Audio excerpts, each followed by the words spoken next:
exactly who she was, but she wanted to get choked, and but she couldn't tell her husband or her boyfriend to choke her, and it's just because it would have been a turnoff to her. And this is that situation too. She can't be like, but really, it's not that it's just strictly a turnoff. It's the reality, and they're not wrong on this. This is why it's such a tough. You have to communicate with your partner, tell them what you like and don't like.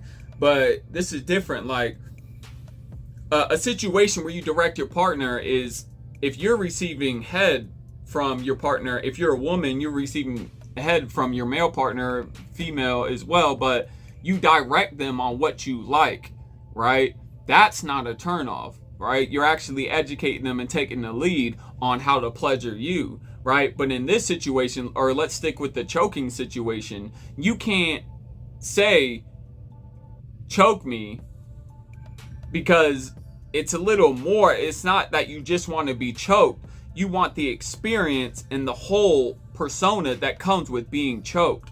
So that's nothing you can really explain to somebody, and it becomes frustrating. And that's what she's experiencing with him. She can't just be like, stand up to me, right? Like, she doesn't want to be argued with and going spinning in circles like they are. She knows there's other things he's missing. If she just says stand up to me, he's gonna be like, but he's not going to know what to do. It's just like with the choking, right? He would just, all right, I'll choke you, but you know he's going to come with that unsure energy and are you okay? And it's just going to ruin the whole experience. So really, she's missing what women love about the bad boys they experience.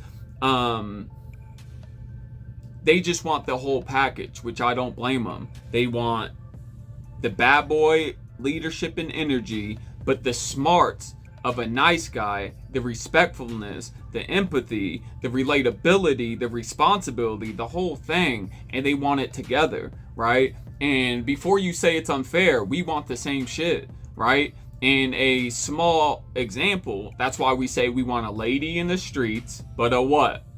Right? A freak in the bed. It's the same thing. You got to put them all together. But this is what makes it so special, but this is what makes it so ugly when it's not done correctly. This is very special because if you were raised a lady, right, to become a freak, you need experience, and you need to dive into who you are and what you like and what you're attracted to. So, and then get that experience, right? But you're a lady at the same time. So this is a matter of respecting yourself and having others respect you. But while you're educated on the opposite sex, you can do this respectfully and be respectful to yourself if you understand how to direct them, right? And it's not taking the lead, but it's directing them, just like that oral situation. It's directing them to how they can please you while they're being pleased as well, right? So you figure out, really, you take from the bad girls, if you're a good girl, right? Just to stay in layman's context, is like, you take from the bad girl and you learn from her. This is actually in the second Jumanji, with The Rock and Kevin Hart in them. I love that situation where you had the dork girl being the hot body, and you had the bad girl being, she was in what's his name's body, Jack Black's body. And but really what they found at the end of the movie was they took roles from each other. The bad girl got the humility and the strategic perspective that the bookworm woman had, and the bookworm woman got to experience how to embrace her beauty, how to embrace her femininity, how to use it. And like they gave an example of each other flirting, right? She had to show her how to flirt with guys and how to turn on her charm, and she couldn't do it. She was inexperienced with it and struggled with it.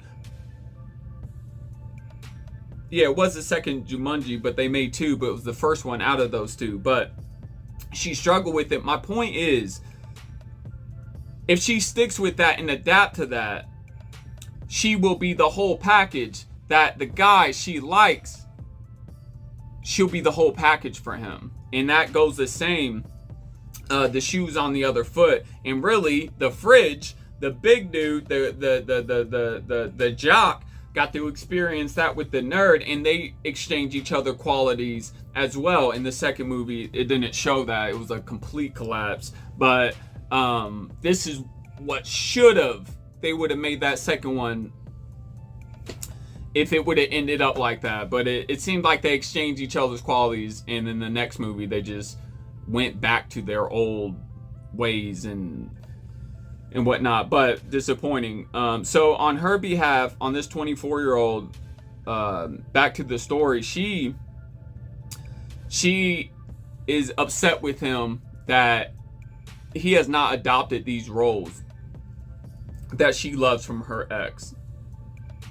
Excuse me. Nothing's more frustrating for a woman, and she can't express it. So she will lie and say, this is on you, and really treat you like shit. And that's what she did. She decided to pin him up against the wall for just being a man, right? Being sexually active, and chose that to be the scapegoat for him.